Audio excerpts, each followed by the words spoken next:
Good morning, everybody. You're listening to the Mindset Matters podcast. I'm your host, Riley Jensen, and today we are talking to one of my favorite guests because not only is his story resilient and gritty and just full of moxie, um, but I've had a chance to get to know him over the years, and this is just a really fun one for me. But I want to welcome to the podcast today Winston Reid from the Cleveland Browns, but more importantly from Weber State, right? Yeah. Okay. Welcome to the program, Winston. How you doing today? I'm doing well, man. Thank you for having me. I appreciate it. How you Good, doing? man. I'm so pumped. I'm so pumped to have you on this podcast. We were talking offline um, about a little bit about your story about walking on to Weber State. Signing as a free agent at the Cleveland Browns. Can you just walk us through that story just a little bit? So yeah, I didn't play my senior year of high school. I tore my ACL my senior year. So I had one And where did offer. you go to high school? In the state of Utah, right? Yes, I went to Copper Hills. It's in West Jordan. Copper Hills. Yeah, so I didn't play my senior year, didn't wrestle that year either. And first game I tore my ACL and I had one scholarship and it was Dixie State. It's Utah Tech now. And then when I went on my official visit, they saw that I was on crutches. Probably shouldn't have went on crutches, but I went on my visit and then like a week later they pulled my offer. So then I had zero offers. Long story short, had an opportunity to walk on a Weber, walked on a Weber. I redshirted my first year. And then the next year, 2018, I tore my ACL again, same knee. Oh, And then um, eventually got a scholarship, starting linebacker, became a captain, All-American, and then now I'm yeah. at the Browns. Yeah, and you got picked up as a free agent with the Browns. Yeah, last year, my I don't rookie think year. I don't think people understand exactly how that works. Like you get an agent, and then when you're a free agent, you kind of get to. Did you do a little bit where like you kind of figured out where maybe your best opportunity would be? Was it Yeah, about the it's kind money of that you were like, going to offer through camp, or how did that work? yeah, so like there's obviously you get drafted, and then there's guys that are free agent signings, and then there's guys that have mini camp invites. And then it's basically like a tryout, and then they can sign if they have like a good rookie mini camp. But I signed as a free agent. But yeah, you have to sign, you have to get with an agent, and then it's kind of like building a rapport with the conversations and interviews that you have with these teams. And the Browns were, I felt like I had a good rapport with them, and that's when I chose them after the draft. Yeah, yeah, and then obviously starting for the Browns now, right? Making Um, making your Linebacker? way. No, I'm not starting for the Browns. I had a Oh, few starts in the game, a few yeah, games. yeah. I think I had four starts, three or Okay, four. okay. Yeah. I call that starting. You're Yeah. you're wanting to take it over on a daily basis. I get it. Uh-huh. Yeah. For sure. Yeah. So you had four starts last year, still on the team this year, and Yes. just doing amazing things in your own life, which is really resilient. I just love your story. I mean, dude, walk on to college football, free agent to pro football, getting starts. Yeah. Obviously, your career at Weber State was unbelievable as a captain and an All-American, and all the different things that you were doing there. What do you? How, I didn't know about the two injuries. I knew about the one at Weber. I didn't realize that your senior year. How did you overcome that? How did you like? What do you think you learned from blowing out your ACL twice? Is it Yeah. because I work in mental performance obviously right now, and I Uh-huh. have I have some kids right now. Like I know one kid who separated his shoulder and then uh, has done it again. He's a sophomore in high school. Like, how do you overcome that? Like, what did you do, or what have you learned from injury? I don't know, just really like you gotta have a good like support group for sure. But for me, it was like I still had something to prove. I haven't stepped on the field and actually played a game, and I still wanted to, even Yeah, though I redshirted and then I had a year off because of the injury. yeah, And it was just like, I waited 2 years. I want to stick it through. My dad always was like, if you're going to start something, don't quit, finish it. And that's the way I viewed it. So I don't know. I felt like I had to prove something. I didn't play in those 2 years, and then next year I I started on special teams, and it was kind of like, okay, I want to play linebacker, and then the following year I had an opportunity and just ran with it. It's amazing. Yeah. You mentioned your dad, and dad's being a dad is really important to me right now. I've got a 10-year-old son playing football and doing different things. Hmm. What do you think is the one thing or maybe a couple of things that your dad's taught you that has helped you to achieve or to get to where you've been? There's too many things. He taught me Yeah. so many things, him and my mom too. But I don't know, he was in the Marine Corps. He also played at Weber State, so I had that connection of Oh, walking on to Weber. Um, but yeah, once you start something, don't quit, finish it. yeah. Um, I don't know, growing up in his household, it was all military, so it was like be very detail oriented. Yeah, don't Yeah. quit. Yeah. Great mentality. There's a lot. I don't know. Was there sometimes that his song and dance got old for you? A little bit, yeah. You Yeah. always wanna, I don't know. He's the man of the house, so it's like when you're kind of like, I don't know, like a rite of passage almost. It's like if you beat those challenges, then you can have like a say so or something like that. Yeah, yeah. Yeah. No, Yeah. that's great. I don't mean anything like bad about it. Just sometimes when you come from a military home or your dad's stories keep coming at you, you're just like, oh, jeez. Yeah, definitely. Okay, Dad. Okay. Uh-huh. But those stories come to fruition with you. So I kind of I've prepared a few questions. These ones are gonna be like kind of thoughtful, and then at the end I'm gonna pepper you with like 10 questions that I just want you like the first thing to come to your mind. It'll be kind Okay, of cool. be kind of fun. So All right. but the first thing I wanted to ask you is there a moment in your career on or off the field that like changed how you see yourself or that like all of a sudden made you think, oh my gosh, like I could do this? Hmm. Are you talking college football, I don't NFL? know, anywhere. It could be on, off the field, could be any time that you looked at yourself and all of a sudden there was like a flip that switched that just said to yourself, like, you know what? I have what it takes if I do this, this, and this, or whatever it is. That's a good question. I'll give you two. Like in the NFL, my first game that I was playing, I played the Jaguars, and I was started on kickoff, and I made a big hit, and that went kind of viral. I was against Tank Bigsby, I think his name was, talking about for the game. So that moment, it was like not to myself, but my teammates and the whole staff, just like I can play in this league.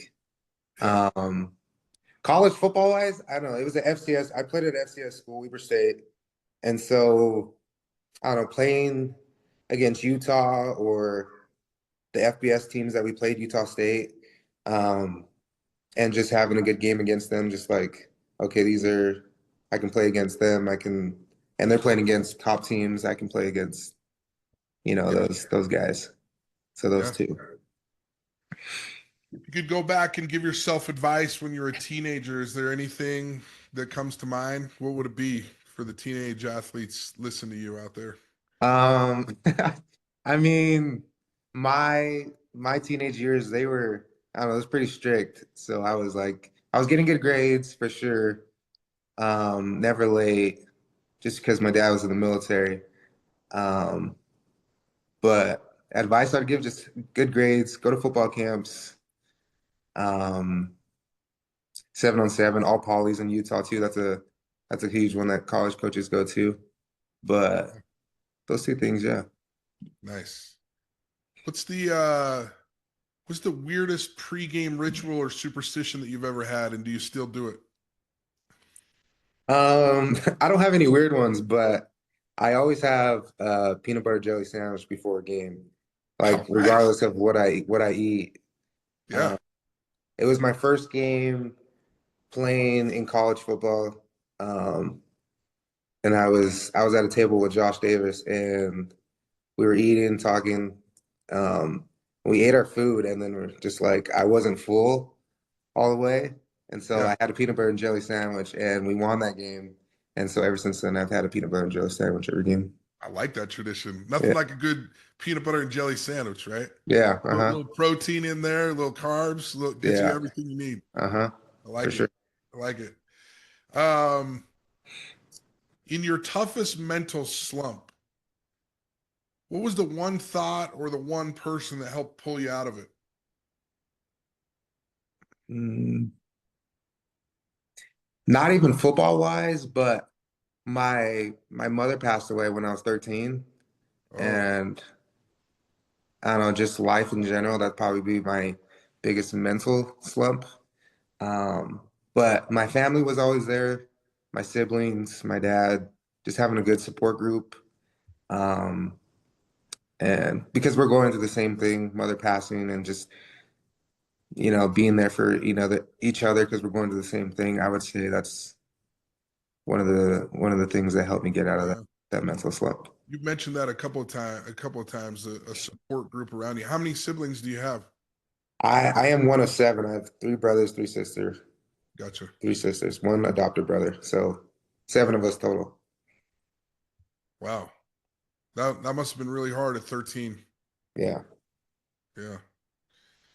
Well, then let me ask you this. We already asked this about like your dad. What's one thing that your mom taught you in your 13 years that you think is Um, applicable to your success in life? she was actually she's Samoan, so I'm half Samoan, and she was born on the island. And just I don't know, family culture, always doing it for your family, always doing things for the respect of your family, respect as well, but um, for your culture, your family, tradition, all that stuff. So Yeah. Yeah. That's interesting because I'm not of Polynesian descent, but family's important. So we call everything in our family, it's Team Jensen, right? Like yeah, we're trying to build a team that's successful by supporting each other and being around. So I can see how family and all that could be a big support for you. definitely. And even if it's not family, it could be teammates, it could be Yeah. a Yeah. coach, just having a good support group for sure. Yeah. You never know what anybody's going through. Isn't that the truth? Like Yes, for most of us sure. have no idea what people are going through. Yeah, you Yeah. don't know. If you weren't an athlete, what completely different career would you be crushing it in right now? That is a good question too. Thinking about like coming out of high school, um, I only had like I was gonna either go to school or go to military and then go to school afterwards. Um, so I would say military, but I've been thinking about like a few career paths now after I got my degree in health administration Uh-huh. and just like guys talking in the locker room and stuff, like guys do NASCAR or um, just a whole bunch of stuff. But I would either say military or something in the healthcare field. Love it. Love it. What's the most unexpected life lesson that you've learned from a teammate?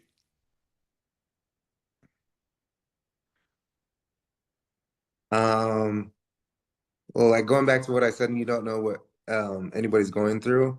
I would say last year, most recently, last year we had a teammate. Um, One of his family members died, and this was the day before we had a game. And the team meeting that we had that night to just go over things, and they announced it, and he still had a smile on his face and talking to everyone, and um, just like he didn't fly out to go see family or whatever. He played the next game for his family members, but just like seeing him and just like having a smile on his face still, you just don't know what people are going through, and just be happy, like be grateful for what you have, and Yeah. life is life. But I Yeah. would say that. It's pretty amazing to watch people be grateful through adversity, right? And Yes, to still have a good definitely. attitude. Um, if you could have a conversation with any athlete, living or legendary, who would it be and what would you ask them? I would say, I would say Ray Lewis.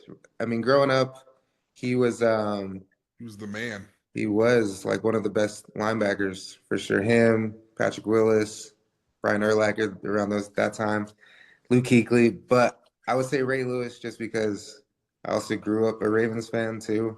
Um, Yeah.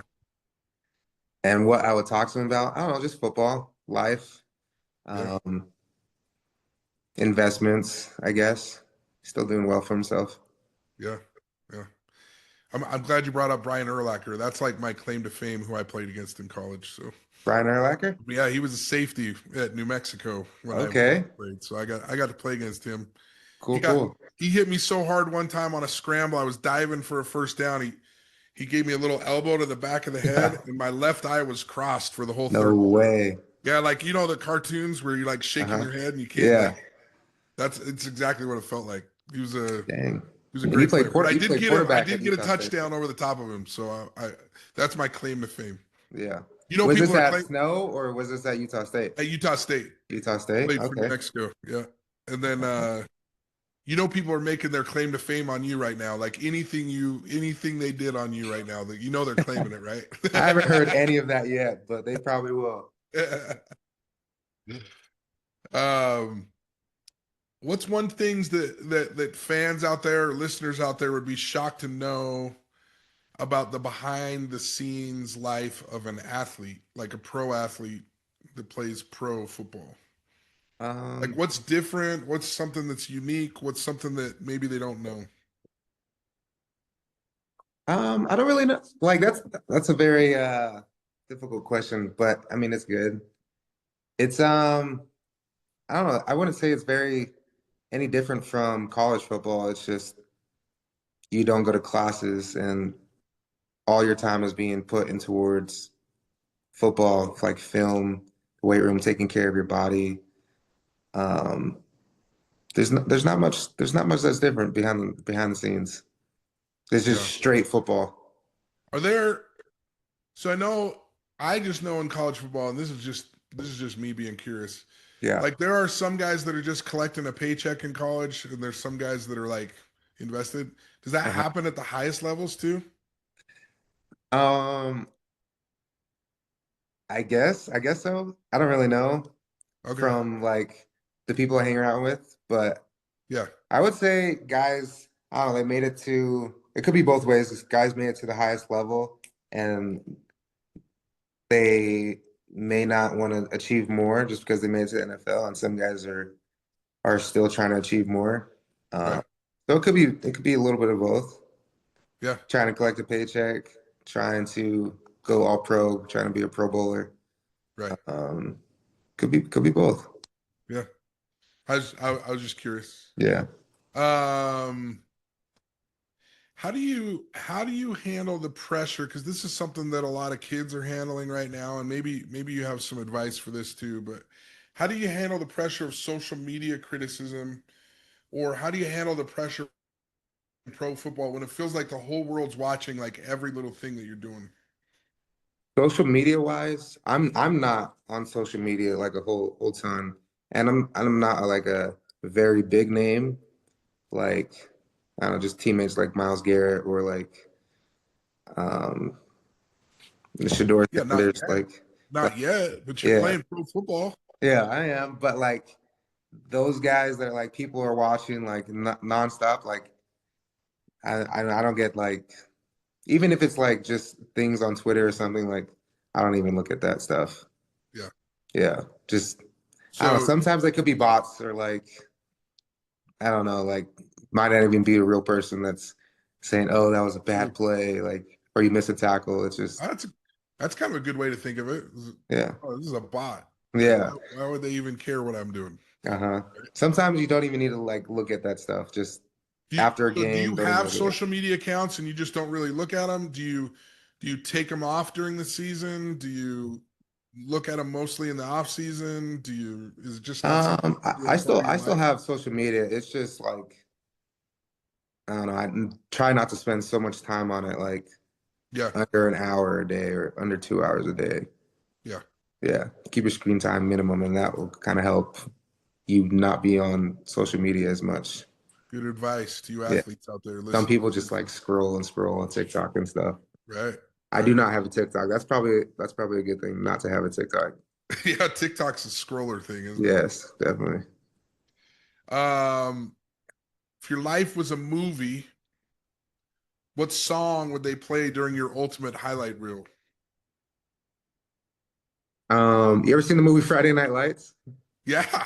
And the song they have, it's I forget who it's by, but it's Explosion in the Sky or something like that. Explosion in the Sky. Yeah. Yeah. That would be the song. Yeah, I liked Friday Night Lights. I actually liked the TV series even better. Like Yeah, that was really good.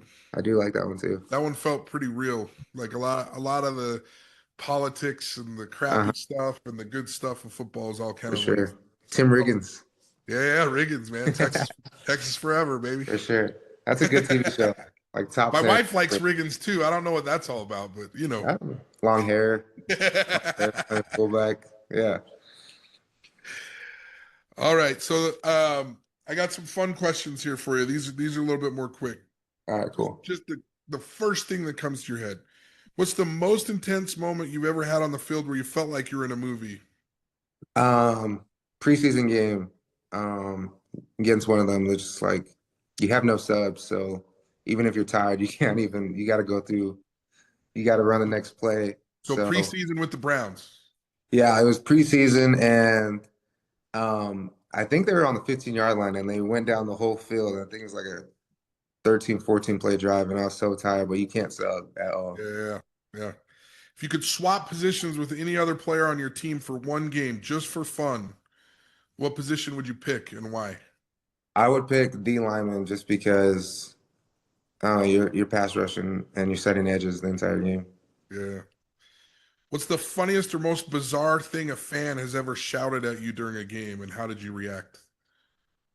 Um, we preseason again, we played Seattle, and I got ejected, and there was a heckler going into walking, and he was like, even before like I got ejected during warmups, I walked out and I came out and I was signing stuff for some Browns fans, and he was like, he was talking to our Browns fans, and he was like, 59 who? And it was like, I'll give you $100 if you can name his name, and then like a few guys started laughing and stuff, but it was just I don't know, it was different. $100 if you can tell me his name. Yeah. That's But I messed had my up. headphones on. He didn't know I like had my music off, so I heard everything. But I like kept my head down and walked in the You locker just room. pretended like you didn't hear it. Yeah, for sure. As a linebacker, you're known for delivering big hits, and I've seen a bunch of them. What's one hit you took that made you rethink your life for a second, and what's the story behind that? Rethink. I was playing varsity football. I think my sophomore year, so I was 15, 16 at that time, Uh-huh. and I was really small, like probably like 170, and I was playing safety, and it got through the linebackers, and there's this big running back, and um, what happened was we met, and he went over me, and I still got the tackle though, so it was good. But That's good. That's yeah, good. What team did he play for? I think it was Granger High School. Granger. Yeah, Granger. Granger can bring the hat now. Yeah. They'll bring the hat. That's funny. I I actually had a moment like that. I played in high school against a guy named Tafua Bloomfield, and I was playing safety. This is my senior year, Uh-huh. and they just ran power I like the whole time. Linebackers got blocked, fullback came through, took out the linebacker, and all I could hear in my head was the eye in the sky doesn't lie. Don't you freaking wuss out on this, right? Yeah. And Tafua Bloomfield, he was the running back for Hunter High Schools, coming through. I could hear him laughing, and I hit him as hard as I could. And the next thing I know, my chin strap was up over my nose, and he No was laughing way. in the end zone. So I didn't Oh, make the dang. tackle, but that made me rethink my life a little bit. But And you transitioned to quarterback, huh? well, no, no, no. I always played quarterback and free safety. And back Okay. then, you could play both. Yeah. The one thing that it gave me is the eye in the sky didn't lie. All my teammates like gained a lot of respect for me that day because I didn't go low. I didn't try and get out of it. I went Yeah. for it. I just Uh-huh. happened to get trucked, right? All right. Yeah. Um, if you could design a custom linebacker drill that every rookie has to go through, What would you do? A linebacker drill? Yeah, like some sort of drill or one that you think's important. I would say some sort of special teams drill, like a Oh, okay. kickoff gauntlet or like a, I don't know, KOR punt return Yeah, circuit, something like that's that. a good point. Special We don't. teams in the league is very important for sure. Yeah, yeah, yeah. What's one piece of trash talk you've heard or used on the field that was so clever you had to respect it? Um, I don't know. I don't really talk trash a lot, but But has anybody talked it to you that you had to respect it? no, not really. Like, no, I The haven't really only got that yet. the only one that I've seen is like on Hard Knocks when they record NFL players, and I heard Chad Ochocinco one time. He said, "Hey, turn around, so I can know your name. I don't even know what your name is." I That thought is, that was I've pretty. seen that actually on Hard Yeah, Knocks. that one's pretty good, right? Yeah. I wouldn't, I don't know. I haven't got any. Okay, good, good. If you could have any fictional character as your hype man before the game, who would it be, and how would they get you pumped? A hype man? Yeah, I don't know, not dealing, but going through like some of your mental toughness things. I play at like a 2, so I'm very calm before. So like I wouldn't oh, have like the Hulk or something like that to like hype me up. I don't know. Someone more calming. I don't you like know. to play it too. Yeah. You don't need a hype man. You need someone to come in and relax I you. need someone to calm me down. Just be chill. Yeah, I like it. Yeah. I like it. You, So you know, I someone used to tell people. I used to tell people this kind of reminds me of you. This is a perfect example of you. When I played college football and I was playing quarterback, the linebacker that was barking and telling me about how he's going to kick my trash and all that kind of stuff. uh That guy didn't scare me. You know the guy that scared me? The guy that was playing linebacker, he was down in his linebacker position. I sent a guy in motion and he went like this. And then he looked back at me like, what? That was the guy. That was the guy that scared me because I was like, ain't nothing going on here that's making him bark. Ain't nothing that's going on here that's making him flinch. I Uh-huh. was like, oh, this dude's for real. That reminds me of you. Cause I mean, Okay. I've seen a couple games. I've broadcasted a couple of your games where you've hit people so hard it hurt their feelings. Yeah. And you're one of those guys that's fun to watch. hmm All Appreciate right, that. so a couple more. There's like three more. Okay. What's the most unexpected food or snack you've seen in the locker room, and who was eating it? Unexpected food or snack. Um, I don't know, like people still eat like candy and like hot chips and stuff, Yeah. but I don't know. I don't know. I'm not gonna name the teammate, but I saw someone eating. We had our meetings and then we had like 30 minutes before practice. As soon as we got out for meetings, I walked into the locker room and someone had chicken noodle soup and some hot Cheetos. I was like, before practice, 30 minutes before practice, I would not be doing that. Yeah. All right. So, if you could still one skill or trait from another linebacker in the NFL, what would it be? I would say Fred Warner coverage skills. Coverage skills. Yeah. You know Fred? I mean, there's a Utah connection there. Have you ever I do met not him? know Fred. No. Fred went into the league when I was like still in high school, I think. Yeah, I was just wondering if you'd ever Yeah. crossed over with like a Utah. Is he from Utah? No, but he played. I mean, because he Yeah, he played at played at BYU. BYU, I was just wondering if you'd ever Yeah. And his crossed over. brother plays there too, or played there. Yeah, he did. So I don't know if he was from there or not, but no, I don't know. All right, then the last quick one. What is one thing about the physical or mental grind of being a linebacker that you wish people understood better? You got to understand not just your position, but you got to understand all the stunts and movement that the D lineman has. And you got to understand all the coverages and drops of, like, say the corner is deep third and you got to go to the flats. So you're not just your position, but also um, what everybody else got. And then understanding what the offensive schemes are if you want to take it another level, and as well as special teams because we're the middle of everything. Like a body type, you're not like a D lineman or a safety or corner, but you got to play special teams as well. So you got to know everything. Yeah, it sounds like you've embraced that. Yeah. So that's kind of the end of like my questions. I wanted to ask you this. If my son is loving playing football, Yeah. right? Like if there was one piece of advice that you could give a 10-year-old that you think is the most important to like his development over the years, what would you say is the single most important thing for him to realize? The game is always changing. And right now it's all about speed, how big you can be and how fast you can get. Yeah, Uh, Now there's very big slim tight ends now compared to what it used to be. yeah, Linebackers even too. It's like linebackers are playing at 225, 230, even 235. Back then it was like guys were playing at 250, 255, playing linebacker. So just I would say run track and field, okay, learn speed mechanics, being a multi-sport athlete. yeah, Um, I think that's good on like a resume too. Wrestling. yeah. Wrestling kind of Wrestling. translates over to football just a little bit.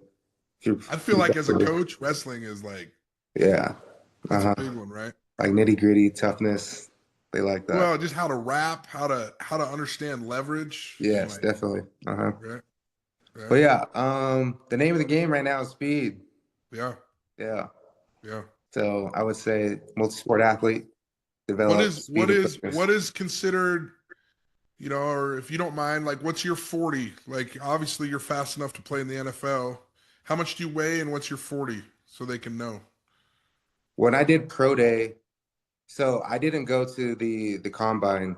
So Yeah. the combine is like you have a laser, and once you have that official score, that's your 40-yard dash. I had a pro day, so I had NFL scouts come to my college and I ran my 40. So every college, or not every scout had their own time for their own team. So it varies, but they like all the times together make a official score, and my official score was a 4.61, but I had a few 4.5. So I usually tell people I ran a 4.5. Nice. But my official 40 was a 4.6. 4.61 is Yeah. blazing though for a linebacker. Yeah. And And I you was play, like, do you play whip linebacker, Mike linebacker, Will? I play all three. Okay. Yeah. Uh-huh. So you So maybe being being versatile too. yeah, being versatile will help you a lot for Yeah. sure. Yeah. Mhm. All right. So one last question, and then you can tell me anything you want. Is there anything that you remember from our mental toughness sessions that Yeah, stood there's out? a lot. The E plus R equals O. This one Okay. where you're like close your eyes and you imagine going farther. Yeah. I do that when I do my stretches to see how farther I can get. The E plus R equals O one is very like I think about it a lot just because when someone like when you get into an argument or something or anything really, you don't want to make a decision based off of your emotions. So just let it calm down. Yeah. Um, let it fizzle out and then make a decision because that's gonna be your outcome. Love it. Um, So just real quick for the people that are listening, E plus R equals O. Event plus your response equals outcome. yes. Hmm. You were going to say something else. I didn't want to interrupt you. Those two, Those two um, stick out. That's all right. You don't. yeah, I don't want to put you on the spot too much, those are the two that like are in my brain for sure that dude. I think about. You're the man. I'm glad you remembered anything. Yeah. Wait, And are some guys that hop on here they don't remember that stuff?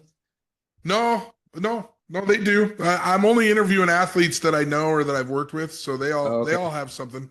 Okay. But I didn't. There's some like you. I don't think I worked individually with. We just did the team sessions, Yeah. and so I just didn't know if it would stick out or if they're, Uh-huh. because sometimes, I mean, you guys are busy. I actually really admire you guys that go because I was in college and we had like a famous sports psychologist at Utah State when I was there, Mhm. and he was like, "Hey, come to my office anytime. Stop by anytime."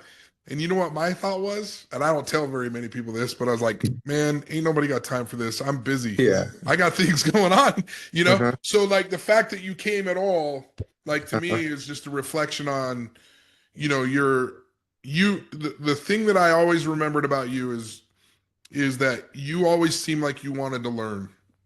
And Yes.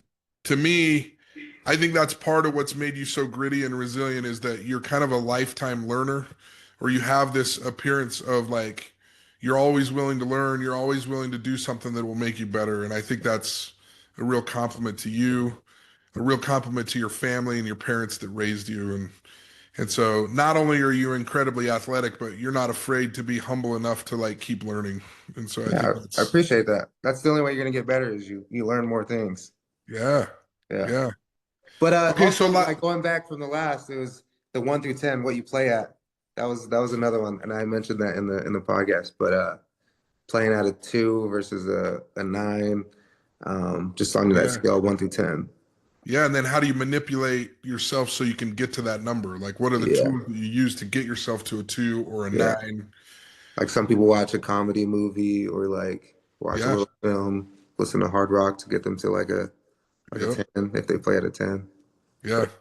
I mean, I had a dude, his name was Steve Dolgarakis. He played for the University of Arizona after snow. And that dude was listening to Pantera, like he was hitting his head on the lockers.